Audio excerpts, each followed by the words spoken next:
नमस्कार मित्रांनो. तर आज आपल्याला जायचं होतं दामणगावला यात्रेला. मग काय आपला काळा घोडा काढला होता बाहेर.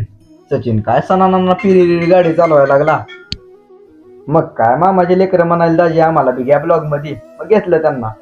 तिथून आला मामाच्या कोट्यावर. मामा काय निवांत बसलं होतं. मग म्हणलं तुम्हाला दावा मामाची यंत्रणा बघितली का मित्रांनो यंत्रणा. मग काय आपला काळा घोडा लय दिसत ना बाहेर काढला होता. चालला फड मग काय सचिनने घेतला आम्हा दोघाला ब्लॉग मध्ये. मग चालला आपलं निवांत गुणू करत. मग काय गजो बारक्या लेकरांनी भोंगात वाजवायला आम्हाला बघू. मग काय अडकला आम्ही आता ट्रॅफिक मध्ये. जिकडे बघावं तिकडे गाड्या, मागे बी गाड्या, पुढे पण गाड्या. मग काय भावानो पोचला एकदा शहर यात्रेत.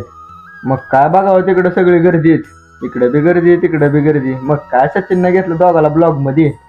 काय मोठं पाळणं बिरायला गरा गरा गरा गरा. जिकडं बघावं तिकडं पाळणं. मग म्हणलं तुम्हाला दावा आता कुठं आला यात्रेला नेमकं. सचिननं मला घेतलं देवळासमोर ब्लॉग मध्ये. गेला देवळात दर्शन घेण्यासाठी.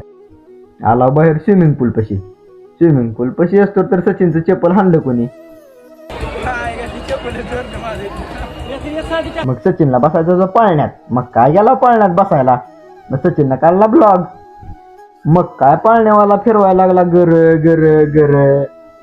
सचिनला लागली भूक. म्हणलं चला अननस खाऊ घालतो. मग काय घेतलं 2 वाघांनी गॉगल. झालं सगळ्या पुरी पागल.